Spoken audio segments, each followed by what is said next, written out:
Maya! She's just playing dress-up soldier. My father said it loud enough for the entire backyard to hear. 32 family members sitting around plastic tables at the annual Rodriguez family reunion. Everyone went silent. Even the forks stopped mid-air. My name is Maya Rodriguez, Lieutenant Commander, United States Navy, leader of SEAL Team Alpha 7. Just returned from 6 months deployment in Syria. And my own father just called me fake in front of our entire extended family. Derek, my cousin, was grinning in the corner, phone in hand, still recording. The smell of barbecue smoke mixed with Texas heat and the shame rising from my chest. "Grab an Uber home," my father said finally.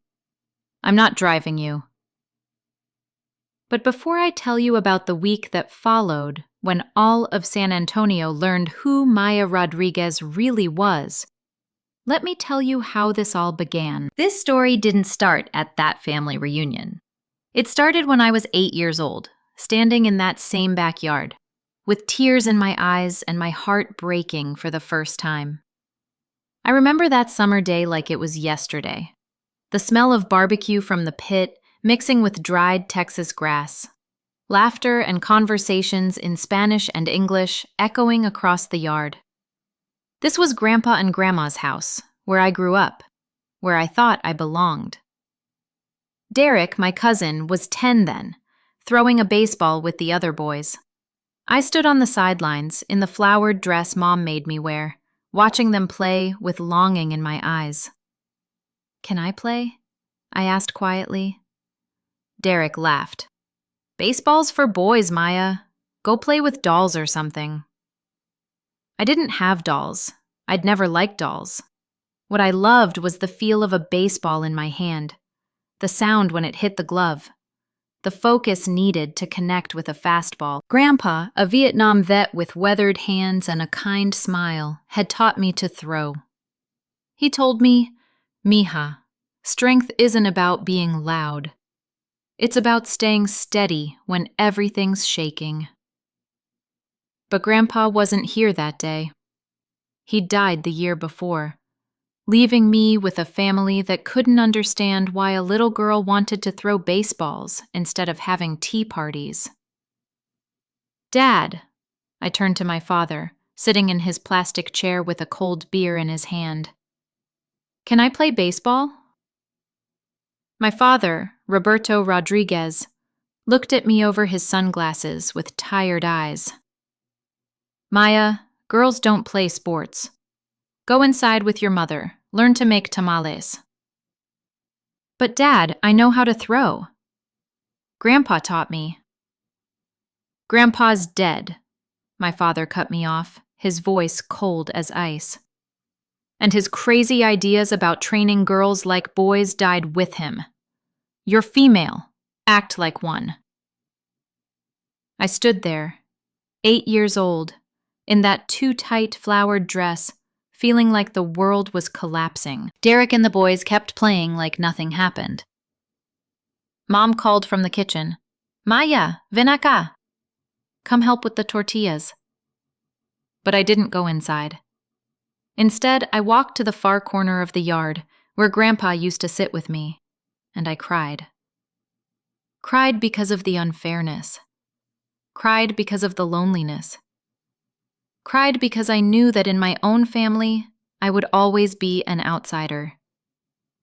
But that was just the beginning of becoming invisible. 4 years later, when I was 12, I broke my arm falling off my bike. Derek had an important baseball game the same day. Guess where my parents chose to go? I sat alone in the emergency room, gripping my good hand, watching other parent-child pairs and wondering what was wrong with me. Why was Derek always more important? Why did my achievements, straight A's, perfect attendance, being elected student council president, seem invisible to them? Aunt Rosa finally came to the hospital, exhausted after a long day at work. Lo siento, mija. Your parents couldn't leave Derek's game. He's being scouted by high school coaches. Couldn't leave. Like their daughter's broken arm wasn't important enough to miss a baseball game? That was the day I recognized the pattern. Derek equals golden boy. Maya equals afterthought. Derek equals future. Maya equals inconvenience. And that pattern continued throughout my teenage years. High school graduation. I was valedictorian with a full scholarship to the University of Texas. In my speech, I talked about my dreams, about service, about making a difference. I looked out at the audience, searching for my parents' faces. They weren't there. After the ceremony, I found them in the parking lot, getting ready to leave. We have to go, Mom said, not meeting my eyes.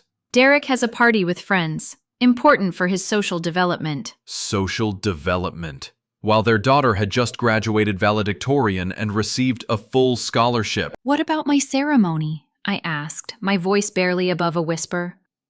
You already spoke, Dad replied, checking his watch. We heard enough speeches for one day. That was the day I realized. In the Rodriguez family, there were Roberto and Carmen, the parents. There was Derek, the son and the future. And there was Maya, the obligation. But that still wasn't the end. When I was 18, military recruiters came to our high school. I sat at the Navy booth, fascinated by stories of travel, of serving your country, of being part of something bigger than yourself. Sergeant Martinez, a Latina woman with confidence radiating from every gesture, told me about opportunities in the military. You have leadership qualities, she said, looking at my academic records. Have you considered officer candidate school? For the first time in my life, someone saw potential in me. Not just good grades, but leadership, strength, capability.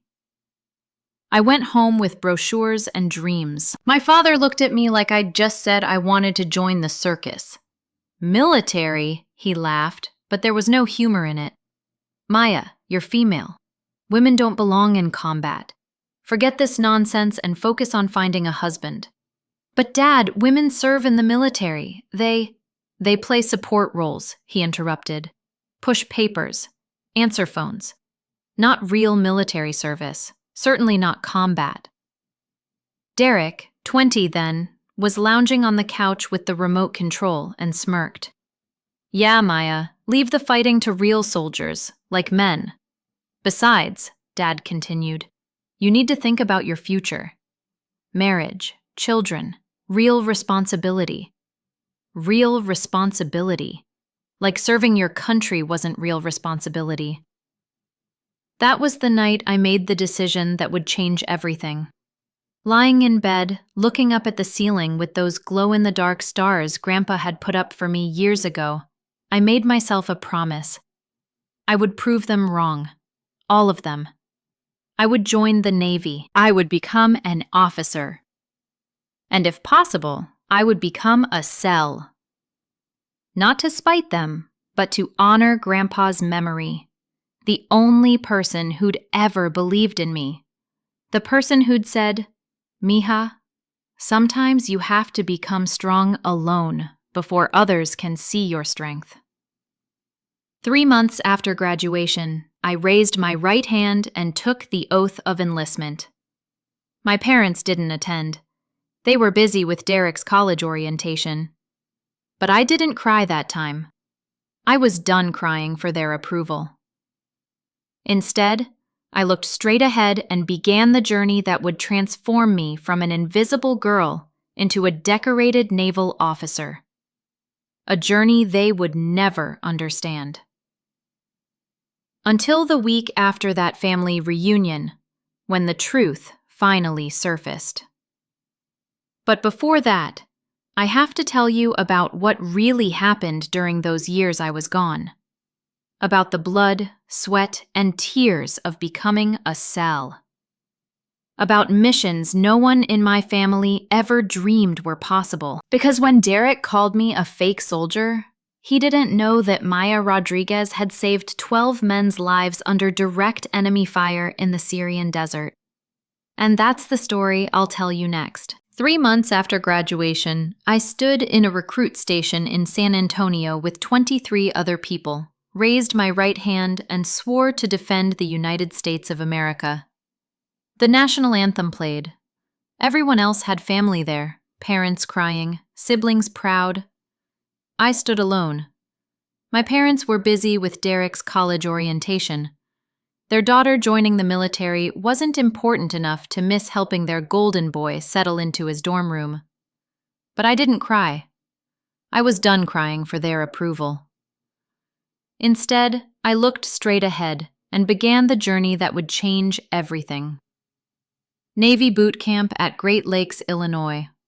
8 weeks of pure hell designed to break down civilians and build warriors.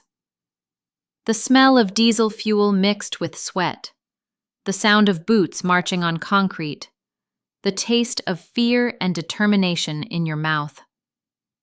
Drill instructor Petty Officer Chen, a Vietnamese-American woman with a voice like a drill bit, looked at our group on day 1. Half of you will quit before graduation. The military isn't for everyone, especially not for little girls playing dress-up. Dress-up. The same words my father had used. Chen pointed straight at me. Rodriguez, you look like you're about to cry. Maybe you should call Mommy? I stood straight, looked her dead in the eyes. No, ma'am. I'm exactly where I need to be. And I meant it. 8 weeks later, when they called my name at graduation, I marched across that stage with more confidence than I'd ever had growing up. In the audience, an elderly man in a veteran's cap clapped loudly. A stranger who understood what this meant. My parents didn't come. Derek had orientation week activities, officer candidate school at Newport, Rhode Island. 12 weeks more intense than anything I'd ever experienced. Physical training started at 5 a.m. with 5-mile runs in the New England cold. Mental challenges designed to test leadership under pressure. I remember one exercise particularly. We were split into teams, tasked with navigating an obstacle course while carrying a wounded teammate. My team got stuck at the wall climb, a 12-foot concrete barrier. Rodriguez! Instructor Lieutenant Morrison shouted. Your teammate is bleeding out. What's your plan? My partner, Seaman Johnson, was 6'2", 200 pounds. I was 5'6", 130. The math didn't work. Permission to think outside the box, sir? Permission granted, but the clock is ticking. Instead of trying to lift Johnson over the wall, I had him boost me up first. Then I found rope, dropped it down, and used mechanical advantage to pull him up. Our team finished first. Morrison nodded approval. Leadership isn't about being the strongest, Rodriguez. It's about finding solutions when there are no solutions. Words that would save lives years later. But the real test came when I applied for cell training. Naval Special Warfare had just opened combat roles to women. Out of 3,000 applicants that year, only 200 got accepted for basic underwater Demliden training. Only 2 were women. I was one of them. Bud/S training at Coronado, California. 6 months of the most brutal military training on Earth. Designed to break everyone except the absolutely committed. Hell Week. 5 days of continuous training with a maximum of 4 hours sleep total. Hypothermia in Pacific Ocean surf. Carrying logs weighing hundreds of pounds. Running over 100 miles. All while instructors screamed about quitting. Night 2, instructors placed a warm tent next to the beach.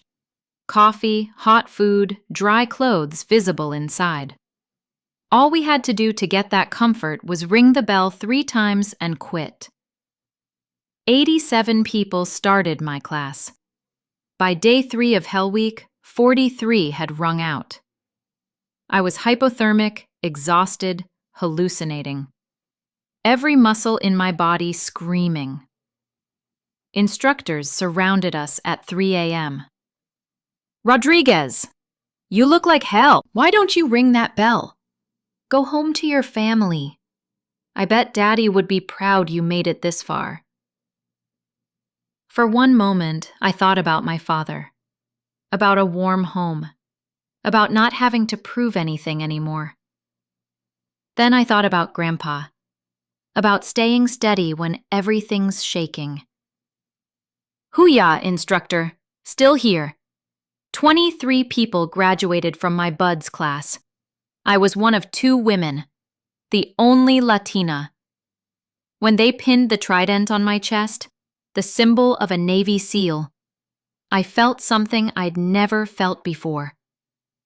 I belonged. First deployment, Syria. 6 months in a combat zone as part of SEAL Team 7. Not a support role, not pushing papers. Leading missions. Making life and death decisions. The smell of gunpowder and desert sand. Heat that penetrated body armor.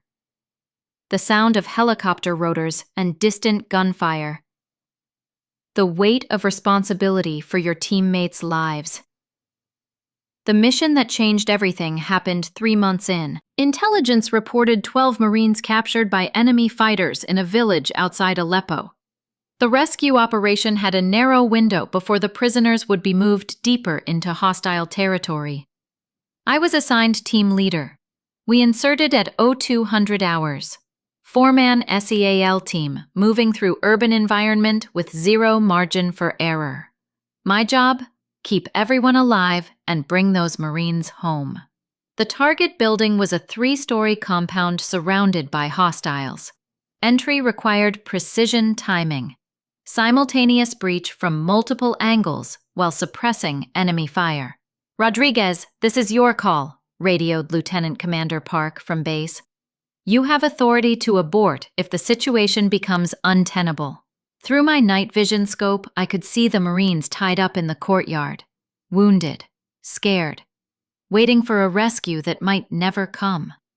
I thought about every time someone told me women don't belong in combat. Every time Derek called me a fake soldier. Every time Dad said I was playing dress-up. Negative on abort. We're going in. 15 minutes later, under heavy enemy fire, my team extracted all 12 Marines. But during exfiltration, Sergeant Martinez took shrapnel to the leg. He couldn't walk. 200 meters to the extraction point. Enemy closing in. No time for medevac. I made the decision that defined my career. I've got Martinez. Team continue to LZ. Carrying a wounded Marine while suppressing enemy fire. Desert sand in my mouth. Sweat burning my eyes. Radio chatter about incoming air support. But all I could hear was Grandpa's voice. Stay steady when everything's shaking. We made extraction with 0 casualties. 12 Marines went home to their families because a SEAL team, led by a woman they said didn't belong in combat, chose courage over comfort. 6 months later, back in the States, I stood in a ceremony room filled with families, officials, and media. The Secretary of Defense pinned a bronze star with V device on my chest for valor under fire, a purple heart for shrapnel wounds I barely remembered getting. "Lieutenant Rodriguez," the Secretary said loudly enough for the room to hear, "your leadership saved 12 American lives. Your actions represent the finest traditions of naval special warfare." In the audience, my SEAL teammates stood and applauded. Brothers who trusted me with their lives. People who knew exactly who Maya Rodriguez was. Missing from the ceremony, my parents, Derek, anyone from my family. They didn't even know it had happened. Because when the invitation came, Mom called back, "Maya is receiving some award?" Well, Derek just made Dean's List at college. We can't miss his celebration dinner. Celebration dinner for Dean's List versus Bronze Star ceremony for saving lives. The pattern remained unchanged. But something else happened that day.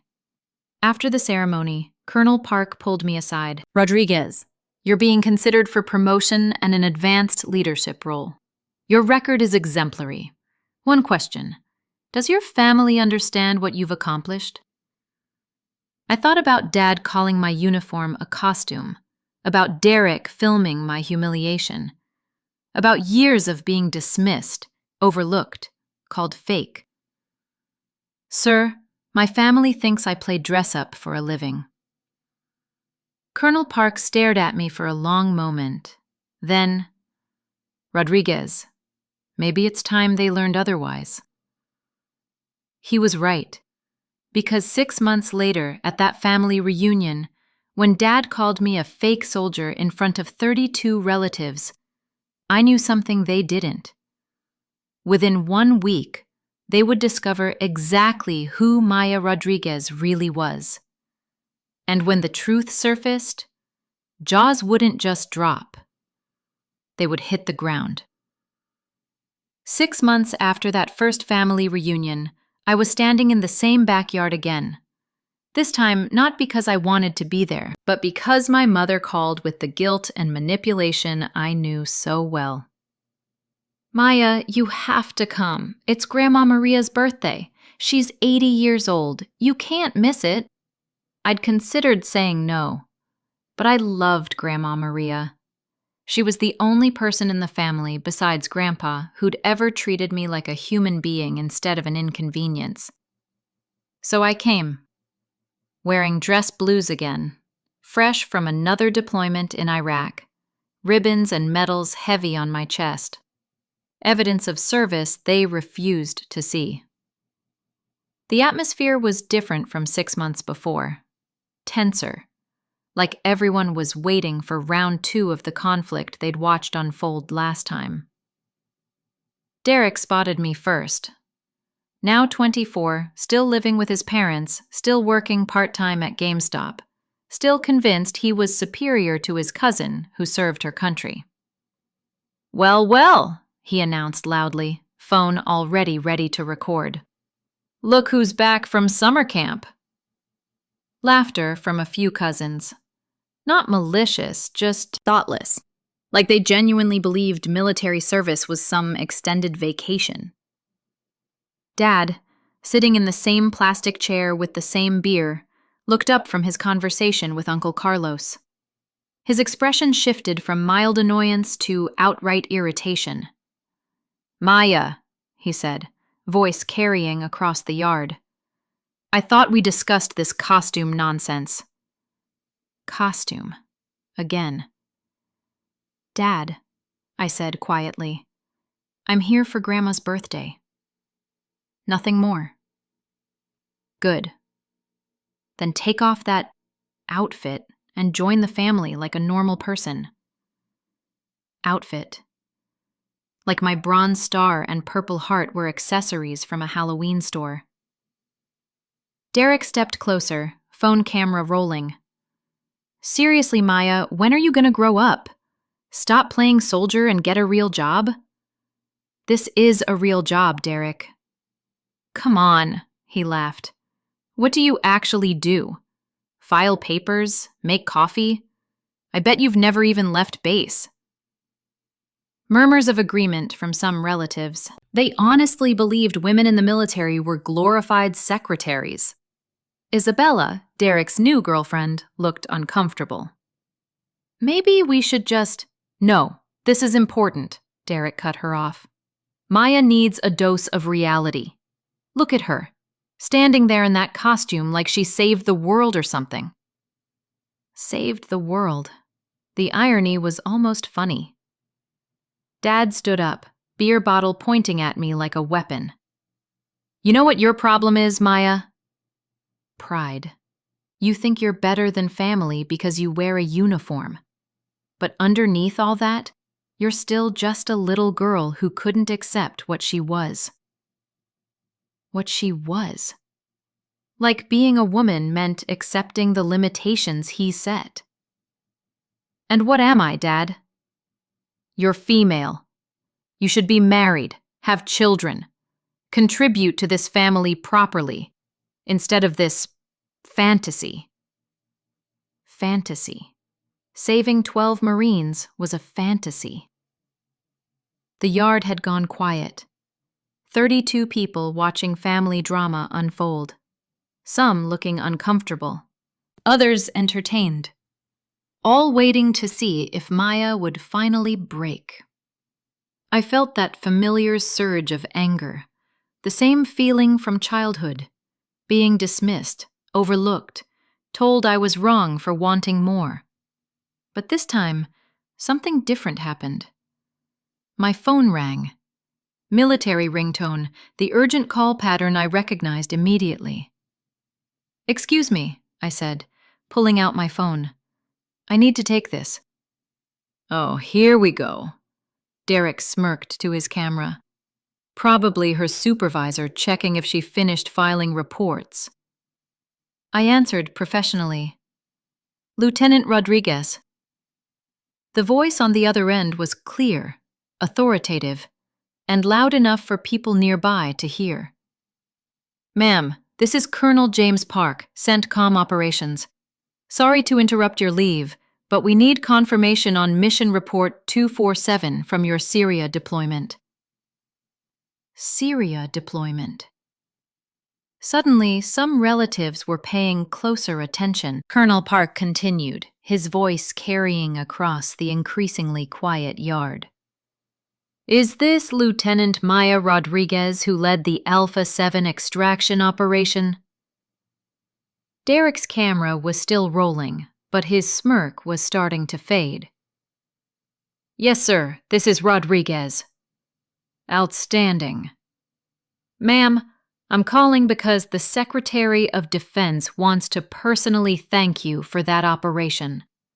The extraction of 12 Marines from hostile territory under direct enemy fire. Your leadership saved 12 American lives." Complete silence now. Even the kids had stopped playing. Colonel Park's voice continued. "Ma'am, the preliminary recommendation has come down for the Navy Cross. That's the second highest military decoration for valor. The ceremony is tentatively scheduled for next month at the Pentagon." Navy Cross. Even Uncle Carlos, a Vietnam veteran, sucked in his breath. "Roger that, sir. I understand. Also, ma'am, CNN wants to interview you about the operation. Something about female SEAL leadership under fire. Are you available next week? CNN, Pentagon, Navy Cross." The words were hitting my family like physical blows. "I'll check my schedule and get back to you, sir." "Outstanding, Lieutenant. Again, the entire command structure is proud of your service. You represent the finest traditions of special operations." The finest traditions of special operations. Not filing papers, not making coffee, leading men into combat, saving lives, earning the highest military honors. I hung up. The silence stretched like a wire about to snap.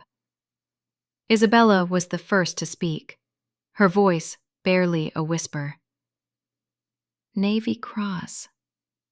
Isn't that—" "The second highest military honor," finished Uncle Carlos, the Vietnam veteran who knew exactly what it meant.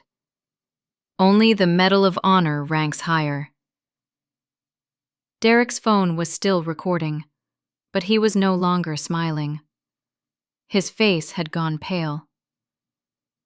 12 Marines? Isabella continued. She actually saved 12 people? Aunt Rosa turned to Dad, her voice sharp. "Roberto, did you know about this?" Dad opened his mouth, closed it, opened it again. No words came out. Maya, Grandma Maria called from her chair, voice trembling. Mija, you saved 12 boys? Yes, Grandma. And they want to give you a medal at the Pentagon. Yes, Grandma. Silence again. But a different kind. Not the awkward, waiting for drama silence. A heavy, processing silence. Derek finally lowered his phone. Maya. We didn't know. What didn't you know, Derek? That women can serve in combat? That military service is a real job? That your cousin might actually be good at something? Dad finally found his voice. You never told us about operations. Would you have listened? Or would you have found another way to call it a costume party? No answer. Because we all knew the truth. Aunt Rosa stood up, walked over, and embraced me. She whispered in my ear, Mija, we're proud of you. Some of us always were. One by one, relatives began approaching, shaking hands, asking questions, wanting to hear stories, treating me like a hero. Derek stood alone with his phone, his viral video plans evaporating. Isabella was looking at him differently, like she was seeing who he really was for the first time. Dad remained in his plastic chair, beer forgotten, staring at the daughter he'd spent decades dismissing. For 24 years, I'd been invisible in this family. A little girl playing dress-up, an inconvenience to be managed. Now, suddenly, they saw me. Not because I'd changed, but because the truth had surfaced with a force they couldn't ignore. Pentagon recognition, CNN interviews, Navy Cross ceremony. Evidence that Maya Rodriguez wasn't playing anything. She was a real soldier, a real leader, a real hero. And for the first time in his life, Dad's jaw had dropped in shock. But this was just the beginning. Because next week, when that CNN interview aired, when the Pentagon ceremony happened, when all of San Antonio learned about their local SEAL hero, that's when the real payoff would come. And that's when Dad would learn what it truly meant to be proud of the daughter he'd spent a lifetime underestimating. The week after that phone call, everything changed. The CNN interview aired Tuesday night, prime time. I sat in their San Antonio studio, uniform pressed to perfection, ribbons gleaming under the camera lights. Anderson Cooper himself conducted the interview. Lieutenant Rodriguez, you're only the second woman to complete Navy SEAL training. Tell us about the Syria mission that earned you the Bronze Star and a potential Navy Cross. I told the story professionally. No emotion, just facts. 12 Marines, enemy territory, life or death decisions, extract under fire, 0 casualties. What drives someone to risk everything for people they've never met? Service isn't about who you know, Anderson. It's about who needs you most. The interview lasted 20 minutes. Clips played across national news for days. Social media exploded. Hashtag Maya Rodriguez was trending.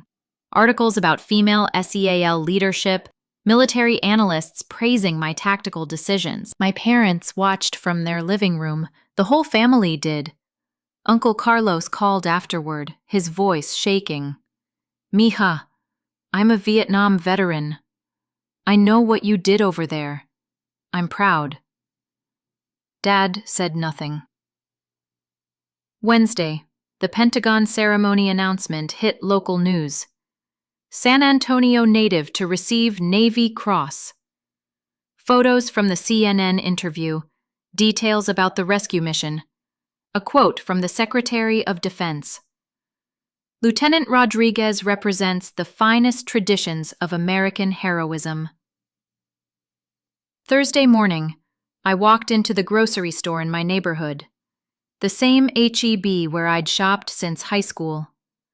The cashier looked up, did a double take. Oh my God, you're that Navy SEAL from TV, the one who saved all those Marines. Conversations stopped. People turned. Someone started clapping, then others joined. A standing ovation in a grocery store. "Thank you for your service," an elderly man said, shaking my hand. "My grandson is a Marine. What you did..." Families like ours sleep better knowing people like you are out there. I drove past Derek's workplace, the GameStop at Northwest Shopping Center. The manager had printed out the news article and taped it to the window. "Local hero shops here," with a photo from the CNN interview. Derek's coworkers saw me coming. They rushed outside. "Dude, you're Derek's cousin? The SEAL? That's insane. Derek talks about you all the time." Derek talks about me. Probably a different story now. Friday night, my phone rang. Mom. Her voice a strange mix of pride and embarrassment. "Maya, you need to know. The neighbors keep asking about the interview. Mrs. Patterson from next door brought over a casserole. She said she's honored to live next to the family of an American hero." A pause. Then, "Can you come to dinner Sunday? Your father wants to talk.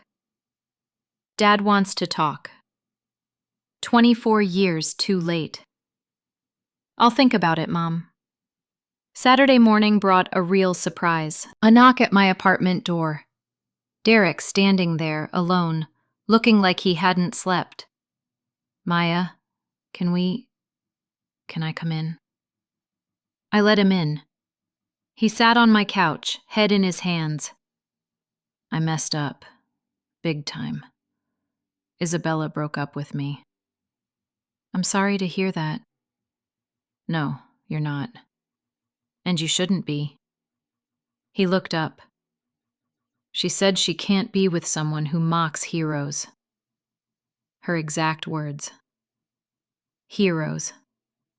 From costume party to heroes in one phone call. "Derek," let me finish. "I've been thinking all week about growing up, about how the family treated you, about that video I almost posted." My stomach dropped. "What video?"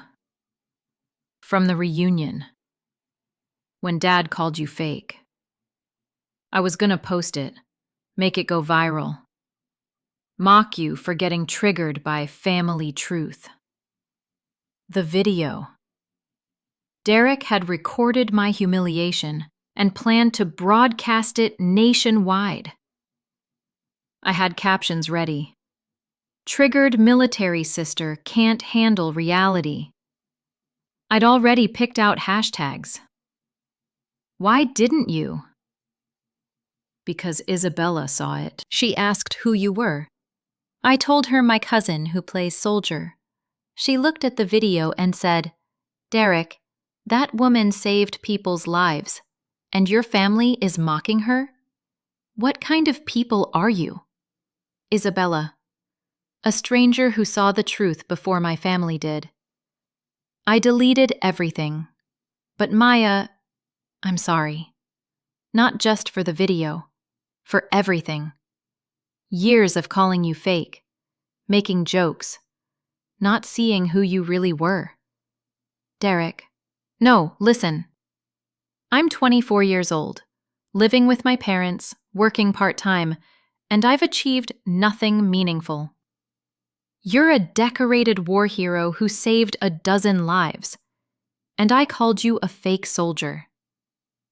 He started crying. Actually crying. "I don't know how to fix this. How to fix what the family did to you. How to fix who I became." "Derek, you fix it by being better, starting now." Will you forgive me?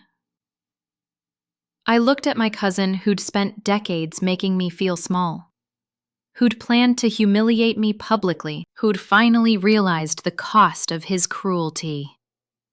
I forgive you, Derek. But forgiveness isn't a reset button. You have to live with your choices. We all do. Sunday dinner was surreal. Same dining room, same people, completely different energy. Dad had printed every article about me. CNN interview transcript, Pentagon announcement, military commendation details, spread across the table like a research project. Maya, he said when I arrived, we need to talk. About what, Dad? About everything. About how wrong I was. About not understanding. About... His voice broke. Roberto Rodriguez, the man who'd called his daughter a fake soldier, was crying. About failing you. As a father, as a human being. Silence stretched across the table. Mom, Derek, relatives present for dinner, all watching. Dad, I don't need an apology. I need understanding. Do you finally see who I am? You're a hero, a decorated veteran, someone who saves lives while I sell insurance and complain about everything. No, Dad, I'm your daughter. I've always been your daughter. The uniform didn't make me worthy of respect. The medals didn't make me valuable. I was both those things at 8 years old when I wanted to play baseball. More silence. Can you tell us about Syria? About what really happened? So I did. Not the sanitized version for TV, the real version. Fear, decisions under pressure, the weight of responsibility, the brotherhood of men who trusted me with their lives. My family listened with attention they'd never given anything I'd said before. When I finished, Uncle Carlos, the Vietnam veteran, stood and saluted.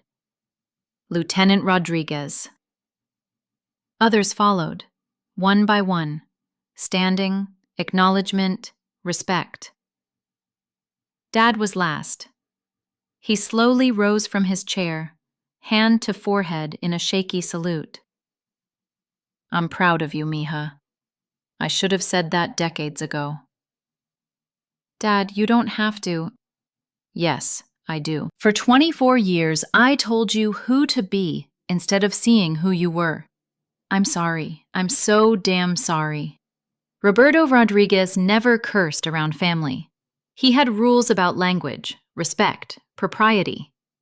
But some truths require the strongest words available. That night, driving home, I realized something had shifted. Not just in family dynamics, in me. For decades, I'd carried the weight of their disapproval, fought to prove my worth to people who refused to see it, achieved extraordinary things partly to show them they were wrong. Now they knew they were wrong. Publicly, definitively, undeniably wrong. But their recognition didn't feel like the victory I'd imagined, because I'd learned a truth they still didn't understand. I didn't need their approval to be complete. Service taught me that. My brothers and sisters in arms taught me that. Missions under fire taught me that. Worth isn't granted by family. It's earned through choices. Service. Sacrifice. Standing up when others won't. I was already complete when I saved 12 Marines. Their apology didn't make me more valuable, but it made them better people. And maybe, finally, we could start building a relationship based on who I actually am, not who they wanted me to be. The real payoff wasn't their shock or recognition. It was their growth.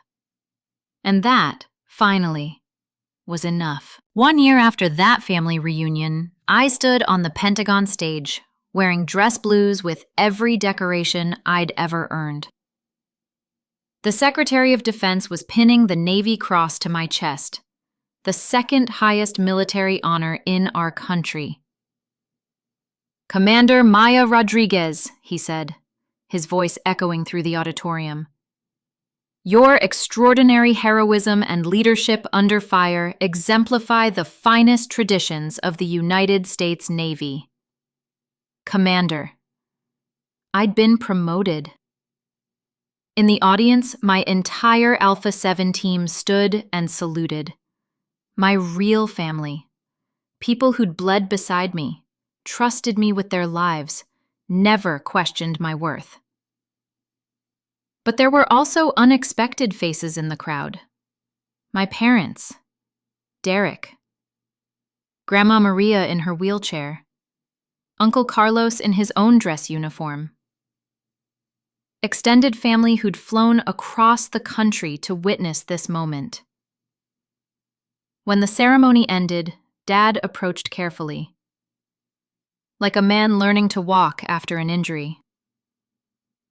"Maya, He paused, searched for words. "I don't have the right words. But I'm here. Finally here." "That's enough, Dad." Derek hung back at a respectful distance. He'd enlisted in the Army 2 months after the CNN interview, currently in basic training, learning what service actually means. "Maya," he said quietly, "thank you for showing me who I could become." Later, outside the Pentagon, Master Chief Rodriguez, the cell who'd believed in me from the beginning, shook my hand. "Commander, you've changed more than your family. You've changed the conversation about women in the military. Girls across the country see what's possible now." "Chief, I just did my job." "No, ma'am. You did everyone's job. Better than most ever could." That evening, in my hotel room in D.C., I video called with my current team, the cells I'd be leading on our next deployment. Discussion about an upcoming mission. Planning, logistics, brotherhood. Real work, real purpose. Dad had spent decades telling me women don't belong in combat, that service was a fantasy, that my uniform was a costume. He was wrong. But his wrongness taught me something invaluable. Respect can't be given. It must be earned. Not through family approval, but through choices under pressure. Service to something greater. Staying steady when everything shakes. Grandpa understood that. Strength isn't about being loud. It's about staying steady when everything's shaking. Have you ever been underestimated by people who should know you best? Have you ever had to prove your worth to those who should see it automatically?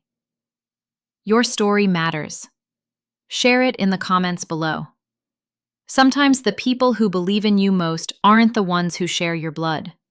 They're the ones who choose to stand with you when standing costs something. If these stories about overcoming doubt, proving yourself, and finding your true family resonate with you, hit that subscribe button. Because strength isn't inherited, it's earned. And earned strength changes everything. Let's rise together.